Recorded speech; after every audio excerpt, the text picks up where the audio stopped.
ठीक, देखिए heredity evolution के बारे में बात करेंगे यहाँ पे हम लोग, और पहले हम उसके कुछ बेसिक्स बता देते हैं और फिर उसके बाद हम लोग सटासट क्वेश्चंस के ऊपर आएंगे। सबसे पहले जेनेटिक्स की वोकैबुलरी की बात कर लीजिए। जेनेटिक्स जो होता है उस टर्म को क्या कहते हैं? ये जेनेटिक्स टर्म जो है, इसके लिए अगर डिफाइन करने को आ जाए तो क्या है? The branch of biology that deals with the study of heredity and variation is called genetics. Heredity क्या होता है? अगर हेरिडिटी की बात करी जाए, देखिए यहाँ पे सीधे सीधे आपके डायरेक्ट डेफिनेशन है। The transmission of genes genetic factors from one generation to another is determine individual characters responsible for resemblance between parents and offspring। ये है आपका क्या है? ट्रांसमिशन हो रहा है, ठीक है, जेनेटिक फैक्टर्स का एक जनरेशन से दूसरी जनरेशन में।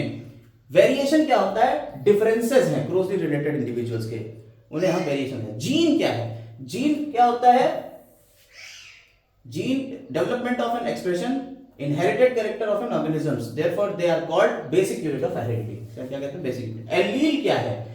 एलील क्या होता है? ऑल्टरनेटिव फॉर्म ऑफ जीन, ऐसे हम एलील कहते हैं। ये होमोजाइगस क्रोमोसोम्स के ऊपर मिलते हैं, ठीक है, होमोलॉगस क्रोमोसोम के ऊपर। इसके बाद आता है जीनोटाइप। जीनोटाइप क्या है? अ पर्टिकुलर ट्रेट, जैसे आपका capital B capital A small A. Phenotype क्या होता है? जो एक्सप्रेस होता है जीनोटाइप से, जैसे टॉल प्लांट और राउंड सीड, ये फिनोटाइप हो गया। तेजी से चल रहे हैं हम लोग, ठीक है। होमोजाइगस और हेटेरोजाइगस क्या होता है? होमोजाइगस का मतलब है possessing two identical alleles of particular trait, और मोनोहाइब्रिड क्रॉस क्या होता है? मोनोहाइब्रिड क्रॉस जिसमें एक सिंगल पेयर ऑफ एलील का यूज किया जाता है कैरेक्टर्स को देखने के लिए कि उनका इनहेरिटेंस कैसा है। आप यहाँ पे डायग्रामेटिकली समझ सकते हो, एक क्रॉस जो यहाँ पे हो रहा है, मोनोहाइब्रिड पर्पल फ्लावर का व्हाइट फ्लावर से क्रॉस करा देते हैं, और आगे आपको 3 पर्पल और 1 व्हाइट मिलता है। वही कैपिटल टी स्मॉल टी वाला है कि अगर टॉल का, ऐसे इसमें हम कह सकते हैं, टॉल का अगर डॉफ से क्रॉस कर देते हो तो टॉल कितने मिलते हैं और डॉफ कितने मिलते हैं? पहले तो आ जाएंगे यहाँ सारे के सारे टॉल मिलेंगे, और अगली जनरेशन में टॉल और डॉफ मिलेंगे कितने? 3:1 की फॉर्म में, यानी 4/3, 3/4 और 1/4। वही चीज यहाँ लिखी हुई है, कोई दिक्कत नहीं। जेनेटिक मेकअप की बात कर ली जाए, इनका जेनेटिक मेकअप यानी अगर इसी को हम जेनेटिक मेकअप की फॉर्म में कहेंगे तो capital T small T cross करा, कैपिटल टी स्मॉल टी आया, इसका कर दिया हमने सेल्फिंग, और सेल्फिंग से capital T small T small T, ये किसमें? 1:1 के रेशियो में मिलेंगे। देखिए 1:1 के रेशियो में मिल रहा है। क्लियर है?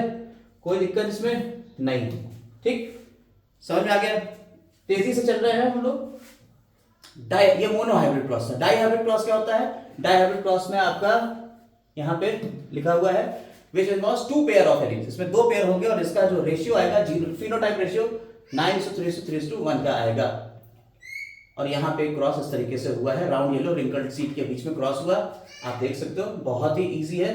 यहाँ पे देखिए राउंड येलो रिंकल्ड सीड, 2 लिए, कैपिटल आर कैपिटल वाई, ये येलो के लिए हो गया, ये राउंड के लिए हो गया, रिंकल्ड स्मॉल वाई हो गया, और इसका क्रॉस हुआ तो F1 जनरेशन में ये आया, और ये इसकी F2 जनरेशन हो गई। ये पुनेट स्क्वायर से निकाल लेते हैं, 9/16, 3/16 और 1/16 ये आएगा। क्लियर? Middle of inheritance. अब मिडल के इनहेरिटेंस के लॉ देख लेते हैं। सबसे पहले middles law of inheritance include 3 तरीके के लॉ होते हैं: law of dominance, law of segregation, law of independent assortment.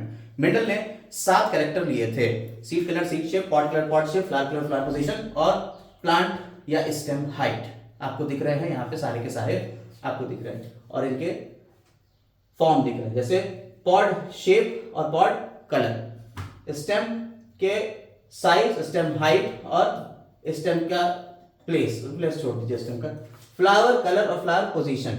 तो फ्लावर कलर जो है वो ये है, पोजीशन यहाँ पे हो सकती है कि कहाँ पे फ्लावर होगा, टर्मिनल होगा या एक्सियल होगा। पहला लॉ देख लेते हैं, law of dominance. Law of dominance जो है वो यहाँ सीधा सीधा इसका स्टेटमेंट है, और आपको स्टेटमेंट ही याद करना है। क्या?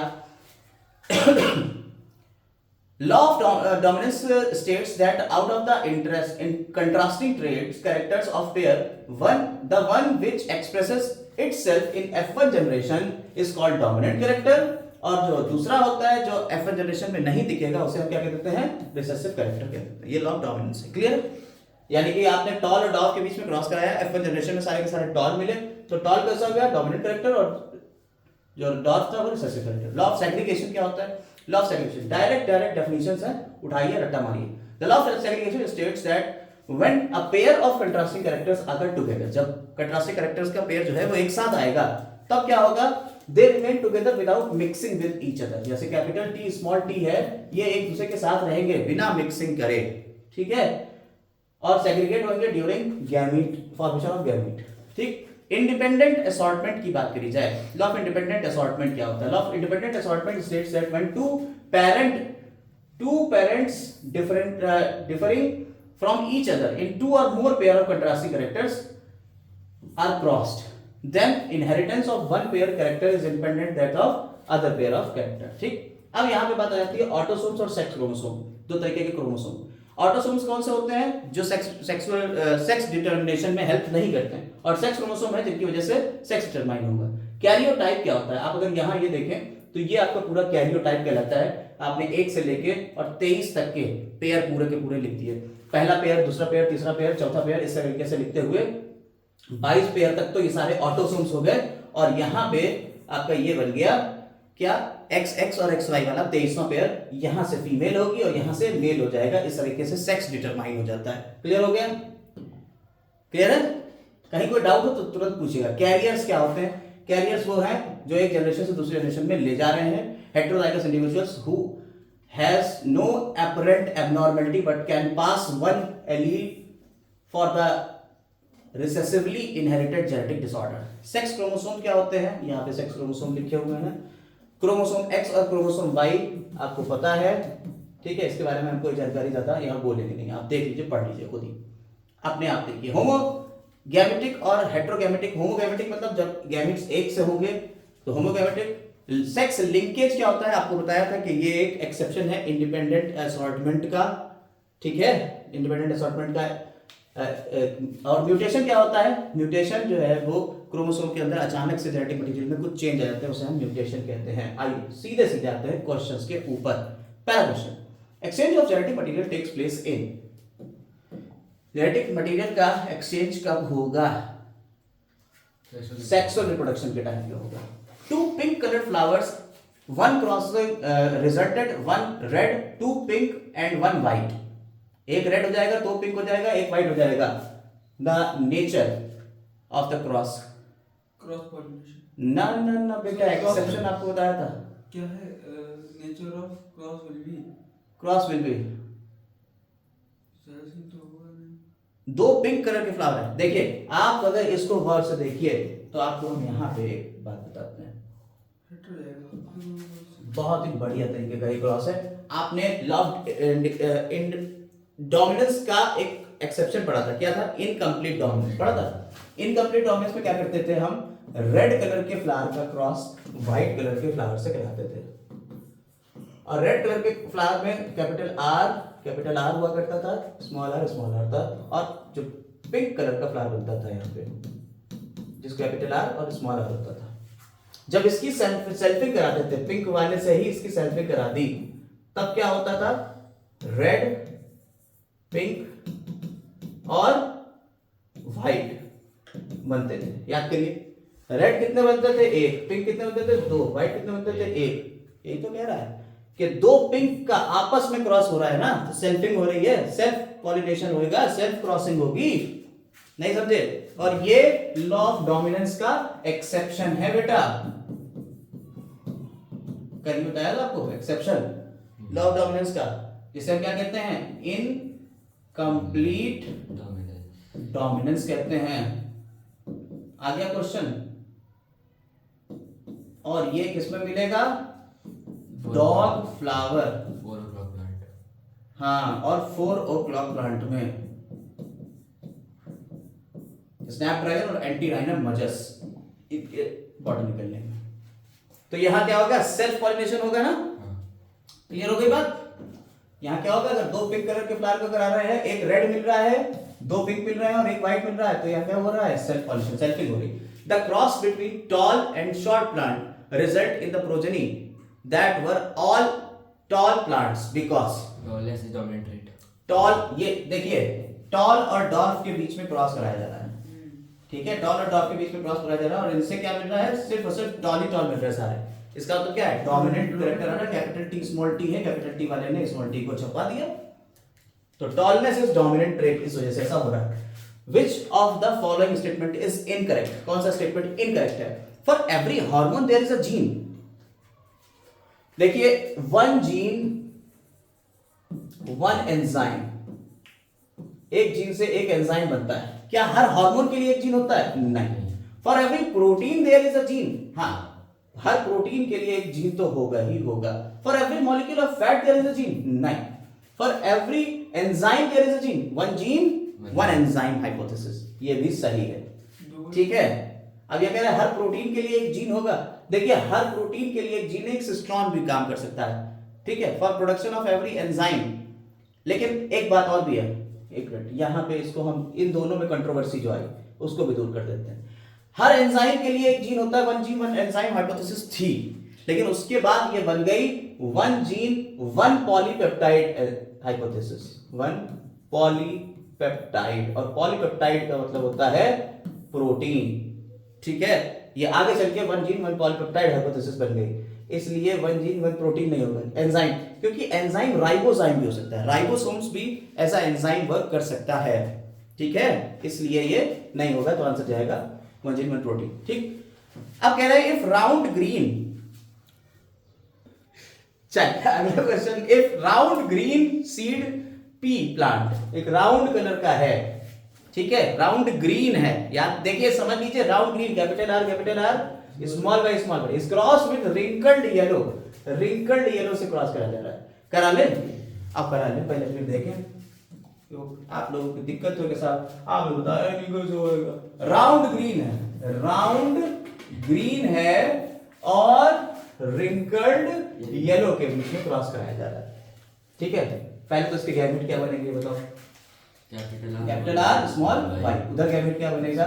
स्मॉल आर कैपिटल वाई, और इन दोनों के जब क्रॉस से मिलेगा क्या होगा? Capital R small R capital Y small Y. Character क्या आ जाएगा? Round yellow. बोल, F1 जनरेशन में सारे के सारे राउंड येलो होंगे, और F2 जनरेशन में क्या होगा? वही चलेगा। F2 जनरेशन इसका सेल्फिंग हो जाएगी, 9:3:3:1 आ जाएगा, होएगा F2 जनरेशन में। चलिए आगे देख लेते हैं अब क्या कह रहा है क्वेश्चन। हम क्वेश्चन को पढ़े बगैर पहले ये देख लेंगे भाई क्या ड्रामा था। हाँ, कहाँ थे हम? यहाँ थे। ठीक है, थोड़ा बड़ा करते हैं इसको। चल देखो, बताओ F1 जनरेशन में क्या आएगा? वो यही पूछ रहा है ना। F1 जनरेशन में क्या आ जाएगा? राउंड येलो आ जाएगा।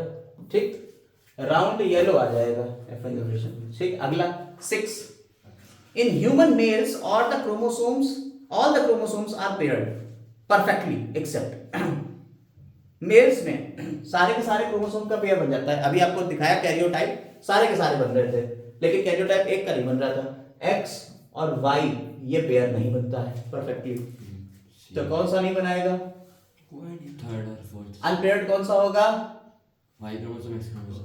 वाई क्रोमोसोम और एक्स क्रोमोसोम। एक्स क्रोमोसोम का पेयर नहीं बनता है, वाई का तो पेयर होता ही नहीं है मेल में। एक्स क्रोमोसोम का और वाई, चलो दोनों का ही होगा। हाँ, तो आंसर क्या जाएगा? 3 and 4 दोनों जाएगा। ठीक, maleness of child is determined by Y chromosome zygote. अगर आपके स्पर्म में या जाइगोट में वाई क्रोमोसोम है तो लड़का पैदा होएगा। ठीक है, यानी कि इसके लिए आदमी जिम्मेदार है, औरत नहीं। ठीक, आगे देखते हैं। A zygote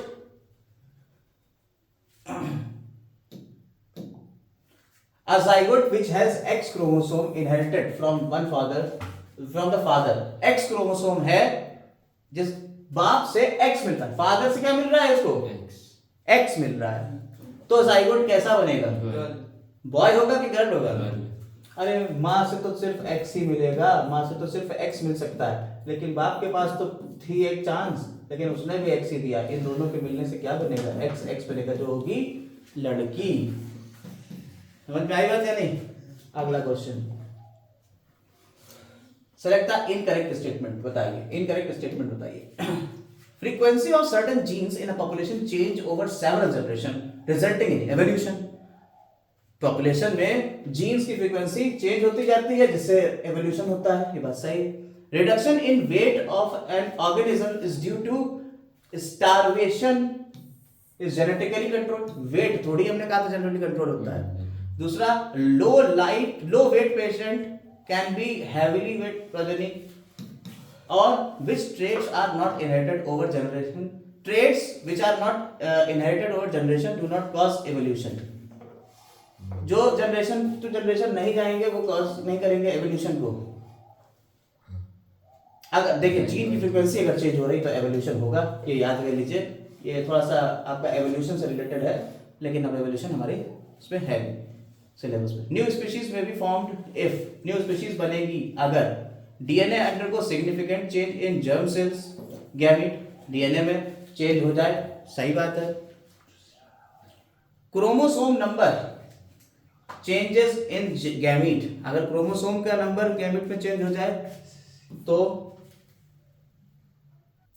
चलो भैया पहले इसको देख लो, फिर ऊपर वाले को डिस्कस कर लेंगे, अभी 9th वाले को। न्यू स्पीशीज में अगर हम कहें कि DNA undergo significant change in germ cell, सही है बात, और क्रोमोसोम नंबर चेंज होते हैं अगर गैमीट्स में, तो नई स्पीशीज बनेगी, बिल्कुल सही है। There is no change in genetic material, अगर जेनेटिक मटेरियल कोई चेंज नहीं होगा तो क्या नई स्पीशीज बनेगी? नहीं। Mating does not make take place, अगर मेटिंग ही टेक प्लेस ना करे तो पहले दो सही होते हैं, इसके लिए ऑप्शन जाएगा ए। चलो इस वाले को देख लेते हैं। कह रहा है इनकरेक्ट स्टेटमेंट बताइए, तो ये वाला तो सही हो गया, ठीक है, ये वाला भी सही हो गया। अब कह रहा है low weight parents can have heavy weight progeny, हाँ खाना पीना अच्छा खिलाओगे तो उनके वेट बढ़ जाएगा। कौन सा गलत हुआ इसमें? सिर्फ यही वाला तो गलत हुआ, ठीक। चलिए आगे आते हैं। 2 pea plants, one round seed and another wrinkled seed, same कर दिया है क्वेश्चन। एक मिनट, F1 और F2 की बात कर रहे हैं। अब क्या बात कर रहे हैं? F1 और F2 की। एक राउंड सीड है और विंकल्ड सीड है। देखो capital R small Y, capital small R capital Y, इसके बीच क्रॉस हो रहा है, तो F1 जनरेशन तो कैसा हो जाएगा? राउंड येलो हो जाएगा, ठीक। और F2 प्रोजेनी में न्यू कॉम्बिनेशन कौन सा आएगा? नया कौन सा आएगा? रिंकल्ड ग्रीन, रिंकल्ड येलो और राउंड ग्रीन। F2 प्रोजेनी में नया राउंड ग्रीन से शुरू किया था और रिंकल्ड येलो से शुरू किया था, तो रिंकल्ड ग्रीन राउंड येलो, तो नया कौन सा आएगा? रिंकल्ड ग्रीन और राउंड येलो, है ना। तो पहले F1 का क्या हो जाएगा? एक ही होगा ना इन दोनों में से, देख लो, देखो तो इसमें दो ऑप्शन आ गए आपका, राउंड येलो और रिंकल्ड ग्रीन, तो 1 और 4 जाएगा, ठीक। A basket of vegetable contains ये, which one them represent correct homologous structure। देखिए homologous और analogous structure एवोल्यूशन का पार्ट है, और हम एनालॉगस और होमोलॉगस को यहाँ पढ़ाएंगे नहीं, ठीक। एवोल्यूशन के कोई क्वेश्चन यहाँ नहीं कराएंगे, तो ये एवोल्यूशन का हो गया, इसको हटा देते हैं। ऐसा ही यहाँ पे भी एवोल्यूशन का हो गया, हटा देते हैं। फॉसिल्स भी एवोल्यूशन का हो गया, हटा देते हैं। यहाँ आते हैं 15 variation. Which of the following statement is not true with respect to variation? 15 question. Variation से all variation in species have equal chance of survival. Change in genetic composition results in variation. ठीक है। Selection of variant by environmental forms is the basis of evolutionary process. ठीक है। और variation is minimum in asexual reproduction. Not true, ये सही है, ये भी सही है। Variation in species have equal chance नहीं होते हैं वेरिएशन। भाई किसी कोई अच्छा वेरिएशन हो रहा है, एनवायरनमेंट के फेवर में है, तो उसको चांस ज्यादा मिलेगा, जो बुरा वेरिएशन है उसको चांस कम मिलेगा। तो ये 3 तो सही है, लेकिन ये वाला गलत है, और वो कह रहा है नॉट ट्रू निकालना है। देखिए नॉट ये जरूर देख लीजिए क्वेश्चन में, क्योंकि ऐसे ही क्वेश्चन कंफ्यूजन में आते हैं। The trait 16 the trait in an organism is influenced by parental DNA, paternal या मैटरनल, या दोनों से, या किसी से नहीं, दोनों से होगा, पैटर्नल से भी और मैटरनल से भी। Select the group which shares maximum number of common characters. एक जीनस, एक स्पीशीज, किसमें सबसे ज्यादा कैरेक्टर्स एक से होंगे? जितना ऊपर रहेंगे उसमें उतने ज्यादा कॉमन कैरेक्टर्स होंगे। 2 जनरा ऑफ अ फैमिली। देखिए ये थोड़ा सा क्वेश्चन जो है आपको बता दें, किंगडम, फाइलम, जीनस, स्पीशीज, इस तरीके से आता है। Kingdom, phylum, class, order, family, genus, species. ठीक है, kingdom, phylum, class, order, family, genus, species. Kingdom, phylum, class, order, family, genus और स्पीशीज, इस तरह से हम क्लासिफाई करते हैं ऑर्गेनिज्म। सबसे बड़ा किंगडम होता है, इसमें कुछ कैरेक्टर मिलते हैं, फिर फाइलम आता है, फिर क्लास आता है, फिर ऑर्डर आता है, फिर फैमिली आता है, फिर जीनस आता है, और सबसे ज्यादा कैरेक्टर आपके स्पीशीज में मिलते हैं। जैसे हम तुम ह्यूमंस हैं, तो ह्यूमन स्पीशीज में हमारे तुम्हारे कैरेक्टर सबसे ज्यादा मिलेंगे। वो यही पूछना मैक्सिमम कैरेक्टर किसके मिलेंगे? 2 इंडिविजुअल इंडिविजुअल स्पीशीज के लिए। ठीक, यही सीक्वेंस होता है। 9th क्लास से हटा दिया गया है, लेकिन ये सीक्वेंस याद रख लीजिएगा। Kingdom, phylum, class, order, family, genus, species. अब कहते हैं according to the evolutionary theory formation of new species is generally, देखिए एवोल्यूशन की बात हम करते नहीं, ठीक है, लेकिन आपको बता दें क्योंकि एनसीईआरटी के पहले पेज ने करी हुई है, accumulation of variation in several generation. आप कई जनरेशन तक अगर वेरिएशंस को एक्यूमुलेट करते चले जाओगे तो एक नई स्पीशी बन जाएगी। ठीक, from the list given below correct select the character which can be acquired but not inherited. Acquired तो है लेकिन इनहेरिटेड नहीं, इनमें से कौन सा? Size of body. Colour of eye, ये तो इनहेरिटेड है। कलर ऑफ स्किन, ये भी इनहेरिटेड है।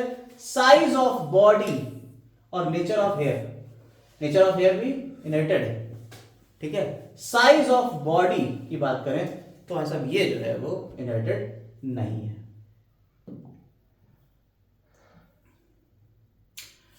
The two variations of trait यानी character can brought in by the male and female gametes are studied on. जो वेरिएशंस हैं कैरेक्टर्स के विच आर ब्रॉट इन, अंदर आते हैं किसके? By male and female gametes are situated on, किसके ऊपर होंगे वेरिएशंस? क्रोमोसोम्स के ऊपर, है ना, copies of chromosome, 2 different chromosomes अलग अलग पे होंगे। The 2 versions of trait characters, 2 अलग अलग वर्जन्स जो हैं वो किसके ऊपर होंगे? Copies of same chromosome, 2 different chromosomes, या सेक्स क्रोमोसोम्स, या एनी क्रोमोसोम, किसके ऊपर भी आ सकता है। 2 वर्जन, तो 2 वर्जन है। देखिए आपको यहां पे थोड़ा सा टेक्निकल क्वेश्चन है, बढ़िया क्वेश्चन है। The 2 versions of trait which are brought by male and female gametes. देखिए होमोलॉगस क्रोमोसोम्स जो होते हैं हमारे, होमोलॉगस क्रोमोसोम्स आधे मेल से मिलते हैं और आधे फीमेल से मिलते हैं। ठीक है, और 2 वर्जन, एक ही कैरेक्टर यानी एक ही जीन के 2 वर्जन यानी कैपिटल टी और स्मॉल टी, ये आपको कहां मिलेंगे? एक ही तरीके के क्रोमोसोम है, उसकी 2 कॉपी हैं, एक मेल से आ रही है, one from male and one from female, और इन्हें कहते हैं होमोलॉगस क्रोमोसोम्स।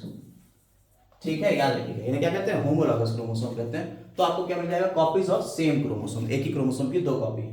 क्लियर हो गई बात? Select the statement that describes characters of a gene. एक जीन के लिए आपको स्टेटमेंट सेलेक्ट करना है, कौन सा सही होगा ये बताना है।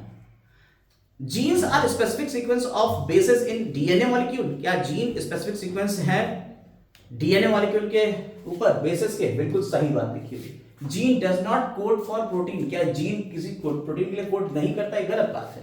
And individuals of a given species और specific gene is located a specific gene is located on particular chromosome। हाँ, एक किसी क्रोमोसोम के ऊपर ही तो जीन लोकेटेड होते हैं। Each chromosome has only one gene। Her chromosome में क्या एक ही जीन होता है? नहीं, एक क्रोमोसोम के ऊपर कई जीन हो सकते हैं। ठीक है, तो कितने सही हुए? 2 सही हुए। कौन कौन से? फर्स्ट और थर्ड। कोई ऑप्शन है? Option B is correct. In peas, pure tall T is crossed with short plant small t. The ratio of pure tall and short in F2 generation 3:1. 3:1, 3/4 is to 1/4, यानी ratio क्या आ जाएगा? 3:1। ठीक, next, the number of pairs of sex chromosomes in the zygote of human is 1. Human zygote में कितने pair sex chromosome? Number of pairs of sex chromosome अरे 2 pair नहीं होगा, वहां एक पेयर क्रोमोसोम होगा, capital X capital X capital X capital Y. The theory of evolution of species by natural selection, याद रख लीजिएगा नेचुरल सिलेक्शन की डार्विन ने दी है, वैसे सिलेबस में है नहीं, ठीक। सम डायनासोरस, डायनासोर की बातें हम नहीं करेंगे यहाँ, ठीक है। एवोल्यूशन की बात हो गई, खत्म हो गया। अब देखिए कुछ शॉर्ट आंसर टाइप क्वेश्चंस हैं, आप इनको देखिए। How is sex in a newborn determined in humans? आपको पता है एक न्यूबॉर्न में सेक्स कैसे डिटरमाइन होगा? आपको बनाना पड़ेगा कि ये फीमेल के ए ऑटोसोम्स और XX होंगे, मेल में AA और XY होंगे, और इसका गैमीट जब बनाएंगे तो ये ऑटोसोम्स प्लस X जाएगा, ठीक है, ऑटोसोम्स प्लस X जाएगा, इधर ऑटोसोम प्लस Y और ऑटोसोम्स प्लस X, ठीक है। अब इसका अगर इससे क्रॉस करा देंगे तो बन जाएगा ऑटोसोम और XY, और ये लड़का हो जाएगा। अगर इसका का क्रॉस करा देंगे तो ये लड़की हो जाएगा XX वाले का, ठीक है। इस तरीके से आपको करके दिखाना है। Do genetic combination of mothers play a significant role in determining of sex of newborn? क्या मदर के जेनेटिक कॉम्बिनेशन से ये डिटरमाइन करेगा नए बच्चा जो पैदा हो रहा है उसका? नहीं, फादर से, क्योंकि फादर के पास XY होता है। आप पूरा एक्सप्लेन करना है।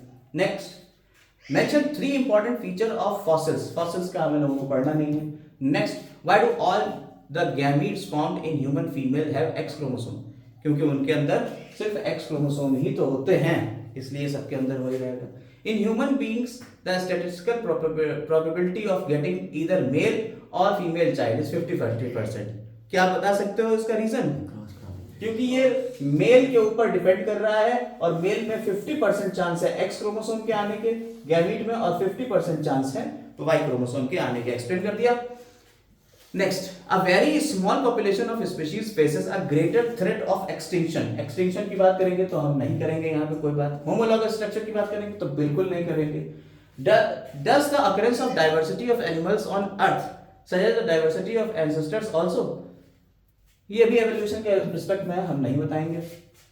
Give the pair of contrasting traits of the following character of pea plant. Mention which is dominant and recessive.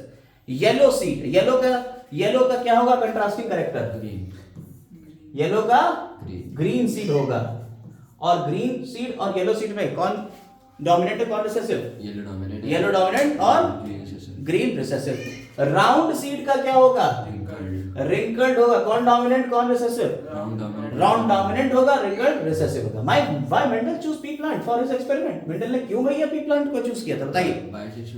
Bisexual होता है, सेल्फ और क्रॉस पोलिनेशन दोनों हो सकते हैं। दूसरा, शॉर्ट लाइफ स्पैन होता है। तीसरा, एक ही मेटिंग में, सिंगल मेटिंग में, यानी कि एक बार पॉलिनेशन होगा और कई प्रोजेनी बन जाएंगे, बहुत सारे बीज बन जाते हैं। तीसरा, शॉर्ट लाइफ स्पैन होता है, इसका लाइफ स्पैन भी शॉर्ट होता है। सेल्फ पॉलिनेशन और क्रॉस पॉलिनेशन करा सकते हैं, और इसमें कंट्रास्टिंग कैरेक्टर्स आसानी से देखे जा सकते हैं, इसलिए विजिबल कंट्रास्टिंग कैरेक्टर्स मिलेंगे। इस वजह से मेंडल ने पी प्लांट को चूज किया। A woman has only daughters, analyse the situation genetically and provide suitable explanation. एक लड़की के बेचारे के सिर्फ और सिर्फ क्या था, बच्चियां पैदा हो रही थी। आप सिचुएशन बता सकते हो? अरे सिचुएशन यही है, लड़की के जो माँ थी उसके X क्रोमोसोम, उसके गैमीट्स हमेशा फादर के X क्रोमोसोम से ही फ्यूज हो रहे थे। बात खत्म हुई। यानी स्पर्म जो फादर का फ्यूज हो रहा था फीमेल गैमीट से, वो क्या था, वो X क्रोमोसोम को कैरी कर रहा था, ठीक। वो Y क्रोमोसोम वाला फर्टिलाइज ही नहीं कर रहा था इससे, इसलिए सिर्फ और सिर्फ लड़कियां पैदा हो रही थी। क्लियर हो गई बात? समझ में आ गया? अगला, if a trait has exist 10% of a population of sexually reproducing species and trait B exists 60%, देखिए कल ये क्वेश्चन कराया है हमने। अगर ट्रेट, एक कोई ट्रेट है A, ये 10% पॉपुलेशन में हो रहा है, A सेक्सुअली रिप्रोड्यूसिंग स्पीशीज, और B ट्रेट एग्जिस्ट कर रहा है 60% पॉपुलेशन में, तो which trait likely to have arisen earlier? कौन सा ट्रेट जल्दी आएगा? बी वाला जल्दी आएगा, arisen earlier, because it is gift in larger fraction of the population, ये ज्यादा पॉपुलेशन को है तो ये ज्यादा तेजी से फैलेगा, ठीक है। How does creation of variation in a species promote survival? Variation से कैसे सर्वाइवल होता है किसी स्पीशीज में? तो variation facilitates in header up with the changes with in the surrounding, और दस variation promotes the survival of a species. आपको एनसीईआरटी के कुछ क्वेश्चंस डायरेक्ट यहाँ दे दिए गए हैं, आप उनको भी डिस्कस कर लीजिए क्योंकि एनसीईआरटी से ही क्वेश्चन काफी बन जाते हैं। How does Mendel experiment show that trait में बी डोमिनेंट और रिसेसिव? मेंडल के एक्सपेरिमेंट ने कैसे शो किया कि कोई ट्रेट डोमिनेंट है या रिसेसिव है? तो आपको F1 जनरेशन तक पूरा बना के दिखाना पड़ेगा और फिर आपको F2 जनरेशन पे जाना पड़ेगा कि देखिए जो कैरेक्टर F1 जनरेशन में नहीं दिखा वो हमें F2 जनरेशन में दिखा, पूरा आपको एक्सप्लेन करना पड़ेगा। How do Mendel experiment show that trait are inherited independently? जब कभी इंडिपेंडेंट असॉर्टमेंट की बात आएगी तो आपको एक डाई हाइब्रिड क्रॉस करना पड़ेगा, राउंड येलो और रिंकल्ड ग्रीन के बीच आपको डाई हाइब्रिड क्रॉस करके दिखाना पड़ेगा। पूरा क्रॉस भी करेंगे, यहाँ क्रॉस करके नहीं दिखाया हुआ, आपको क्रॉस करके भी दिखाना पड़ेगा और बताना पड़ेगा कि हमने राउंड येलो और रिंकल्ड ग्रीन के बीच में क्रॉस कराया था, लेकिन जो F1 जनरेशन थी उसमें सारे के सारे राउंड येलो है, और F2 जनरेशन जब पूरे स्क्वायर बनाएंगे तो 9:3:3:1 के रेशियो में हमें नए प्लांट्स भी मिले, 2, 3 और 3 के रेशियो वाले, यानी राउंड ग्रीन और रिंकल्ड येलो ये वाले मिले, और जिसने बता दिया कि भाई इंडिपेंडेंट असॉर्टमेंट है। A man with blood group A, देख क्वेश्चन बढ़िया है। A man with blood group A, एक मैन है जो ए ब्लड ग्रुप वाला है, ये शादी करता है एक औरत से जिसका ब्लड ग्रुप ओ है, और उनके डॉटर्स के पास ब्लड ग्रुप ओ आ जाता है, उनकी बच्चियों में ब्लड ग्रुप क्या आ जाता है? ओ आ जाता है। Is this information enough to tell you which trait blood group A और B is dominant और why? क्या इससे आप बता सकते हो? नहीं, क्योंकि ह्यूमन ब्लड ग्रुप जो है वो इस तरीके से चलता ही नहीं, क्योंकि ए होमोजाइगस हो जाएगा और capital A small A heterozygous होगा, लेकिन दोनों में ही आपका ब्लड ग्रुप तो ए ही आएगा। भाई आप कैसे बता सकते? देखिए हम आपको बता देते हैं। आपने कहा जो ब्लड ग्रुप ए होता है वो बताइए किसके लिए होता है? आई ए और आई ए, इससे भी ब्लड ग्रुप ए आएगा। और आपको बताया हमने आई ओ और आई ए और आई ओ से भी ब्लड ग्रुप ए ही आएगा। तो हम कैसे बता दें कि साथ कौन सा डोमिनेंट है? ठीक है, और बच्चे के लिए मां का ब्लड ग्रुप आई ओ ही होएगा। ठीक, बच्चे में ब्लड ग्रुप ओ आ गया है, तो ए वाला अगर ये वाला होता तो इसमें हमने कहा आई ओ ही ने फ्यूज किया होगा यहां से हम, लेकिन हम इससे क्या ये बता सकते हैं कि सिर्फ इतनी सी इंफॉर्मेशन से ये बता सकते हैं कि ब्लड ग्रुप कौन सा डोमिनेंट है कौन सा रिसेसिव है? नहीं, ये इंफॉर्मेशन नहीं है इनफ, हमें इसके लिए और भी एक्सपेरिमेंट करना पड़ेंगे, इसलिए ये इंफॉर्मेशन इनफ नहीं। ठीक, आगे आते हैं। How is sex of a child determined in human being? आपको बता दिया कितनी बार बताया। सेक्स डिटर्मिनेशन के लिए आप ये कर सकते हो, ये वाला क्रॉस आप करके ऐसे दिखा दोगे। Next, what is the different way in which individual with a particular trait may increase in population? एक पर्टिकुलर ट्रेट, नेचुरल सिलेक्शन और जेनेटिक ड्रिफ्ट आपके एवोल्यूशन के मत करना। Why are traits acquired during the life time of an individual not inherited? जो trait आपके acquired trait है वो इनहेरिटेड नहीं होते हैं क्योंकि वो जीन्स में नहीं आएंगे, ये भी एवोल्यूशन क्या है मत करना। Why is the small number of surviving tigers cause worry from the point of view of genetics? क्यों इन्हें चिंता है? भाई आप अगर देखें small number of surviving tigers हैं, उनके अंदर बेनिफिशियल कैरेक्टर्स कम हैं, और अगर एनवायरनमेंट का कोई चेंज आ गया तो फिर बेटा वो भी खत्म हो सकते हैं, इसलिए इसमें वरी चिंता का विषय है। अगला, what factors could lead to the rise of new species? देखिए नई स्पीशीज के लिए ये फैक्टर्स होते हैं, लेकिन चूंकि हमें एवोल्यूशन पढ़ना नहीं है इसलिए हम ये पढ़ेंगे नहीं। विल जियोग्राफिकल आइसोलेशन भी मेजर फैक्टर ऑफ स्पेसिएशन? हाँ ये होता है, लेकिन हम इसको बात नहीं करेंगे। जियोग्राफिकल आइसोलेशन मेजर फैक्टर नहीं। Example of characteristic being used to determine choose species of evolutionary term नहीं, इवोल्यूशन को छोड़ देंगे, विंग्स हटा देंगे, फॉसिल्स हटा देंगे। In human beings who look the different from each other in terms of size, colour and looks said to being of the same species. कहते हैं कि ह्यूमन है जो साइज, कलर और लुक्स में अलग अलग हैं, लेकिन हम कहते हैं कि वो एक ही स्पीशीज के हैं। क्यों हैं? While human beings vary widely in size, color and appearance, human beings genetic makeup is similar. क्योंकि ये उनका साइज, कलर और अपीयरेंस अलग अलग है, एनवायरनमेंट की वजह से हो सकता है, लेकिन उनका जेनेटिक मेकअप तो एक ही से है। The variation in size, colour and appearance are the result of those of the characters different level of expression. However, human beings have same organization in genetic level, therefore they all belong to the same species. Evolutionary terms में हम बात नहीं करेंगे। अब हम वापस आ जाते हैं कुछ ऑब्जेक्टिव क्वेश्चन यहाँ से एक्सरसाइज के ऊपर, एनसीईआरटी की। आइए, A Mendel experiment consisted of breeding tall pea plants bearing violet flower.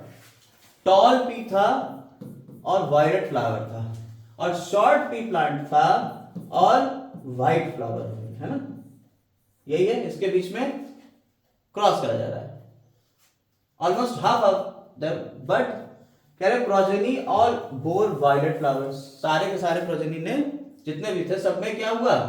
Violet flowers थे, but almost half of them were short, आधे शॉर्ट थे। This suggest the genetic makeup of tall plant can be depicted as.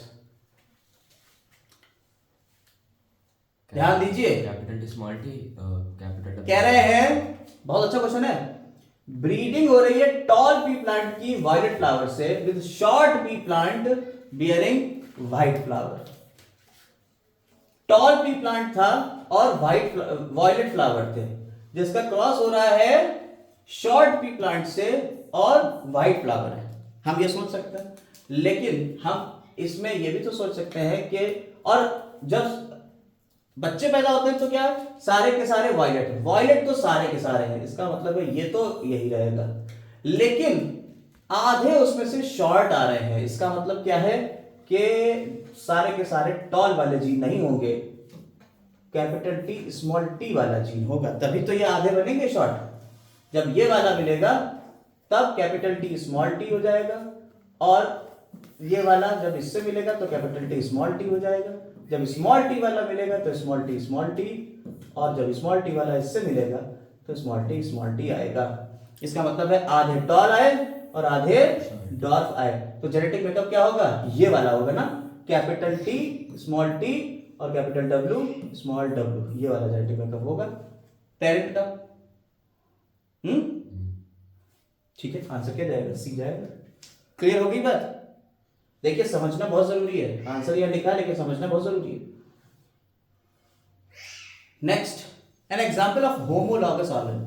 छोड़ दो homologous analogous, evolutionary terms छोड़ दो। A study found a children with light color eyes are likely to have parents with light color eyes. On this basis, can we say about whether the light eye color trait is dominant or recessive? Why or why not? देखिए, एक पिताजी थे जिनके बच्चे की आंखें light colour की थी और पिताजी की भी आंखें लाइट कलर की थी। क्या सिर्फ हम इतने पे कह सकते हैं कि लाइट कलर जो है वो डोमिनेंट है या रिसेसिव? नहीं, हम नहीं कह सकते। क्यों नहीं कह सकते? क्योंकि कई जनरेशन तक देखना पड़ेगा, ये एक ही जनरेशन में नहीं होता है। लॉ ऑफ डोमिनेंस तो आगे फिर पता ही नहीं है दूसरी जनरेशन में क्या हुआ, इसलिए तो ये वाला तो हो गया बेकार, ये आंसर इसका लिखा हुआ है। अगला होमोलॉगस एनालॉगस है, क्लासिफिकेशन एवोल्यूशन के बेसिस पे है, छोड़ दो, हटा दो दोनों question. Outline a project which aims to find dominant coat colour in dogs. एक आउटलाइन करिए, एक प्रोजेक्ट को फाइंड करना है, डोमिनेंट कलर कोट कलर है डॉग्स का। डॉग्स का जो कोट कलर होता है वो डोमिनेंट है, इसके लिए आपको कोई पूरा प्रोजेक्ट बनाना है, बना सकते हो। देख लीजिए, यहां हमने कुछ डॉग्स ले लिए, कुत्ते, ठीक, और उनके क्रॉस करा के देख लिए यार, कैपिटल बी स्मॉल बी और जीनोटाइप ये ले लिया कैपिटल बी स्मॉल बी, और तब जाके हमारा रिजल्ट यहाँ निकल आएगा कि कोट कलर का क्या हुआ। ठीक है, आप इसको चाहिएगा तो कर लीजिएगा, पढ़ लीजिएगा, देख लीजिए, ठीक, अपने आप पढ़ लीजिएगा। आगे बढ़ते हैं। Explain the importance of fossils. Fossils हमें नहीं पढ़ना है। एविडेंस लाइफ का इनएनिमेट मैटर खत्म करो, ये भी एवोल्यूशन का है। Explain how sexual reproduction give rise to more variable variations than asexual. देखिए वेरिएशन के ऊपर कितने क्वेश्चन हैं, ठीक, कह रहे हैं कि सेक्सुअल रिप्रोडक्शन से मोर वायबल वेरिएशन आते हैं देन एसेक्सुअल रिप्रोडक्शन के कंपेयर में। How does this affect evolution, evolution में कैसे होगा। देखिए सेक्सुअल रिप्रोडक्शन से अगर हमारे वायबल वेरिएशंस आ रहे हैं तो क्या है, ये वेरिएशंस एक्यूमुलेट होते जाएंगे, एक्यूमुलेट होते होते एक टाइम आएगा जब हमारी वो स्पीशीज पूरी की पूरी बदल चुकी होगी, और नई स्पीशीज का बनना ही क्या है, एवोल्यूशन है। एनसीईआरटी का पेज फर्स्ट पे, इसलिए एवोल्यूशन का ये क्वेश्चन हम रखेंगे, ठीक। आगे, how is equal genetic contribution of male and female parents ensure the progeny. Male और फीमेल पेरेंट्स का जो इक्वल कंट्रीब्यूशन है वो कैसे हो प्रोजेनी को एंश्योर करेगा। भाई आधे मेल से आते हैं क्रोमोसोम, आधे फीमेल से आते हैं, इसलिए आपकी प्रोजेनी में 2n ही रहेगी कंडीशन, ठीक। Only variations that confer an advantage to an individual organism will survive in population. Do you agree with this statement. क्या सिर्फ वेरिएशन ही है जिसकी वजह से आपका ऑर्गेनिज्म सर्वाइव कर पाती है। हाँ बिल्कुल सही है, ठीक है। अच्छे वेरिएशन होंगे तो सर्वाइव करेगी, बुरे वेरिएशन होंगे सर्वाइव नहीं करेगी। इसी के साथ हमारे सारे क्वेश्चंस हो गए मॉलिक्यूलर इसके हेरिडिटी के, ठीक। उम्मीद कर रहे हैं आपको मजा आया होगा हेरिडिटी के सारे क्वेश्चंस लगा के और रिवाइज करके। चलिए मिलते हैं नेक्स्ट क्लास में। Stay subscribe, have a nice day.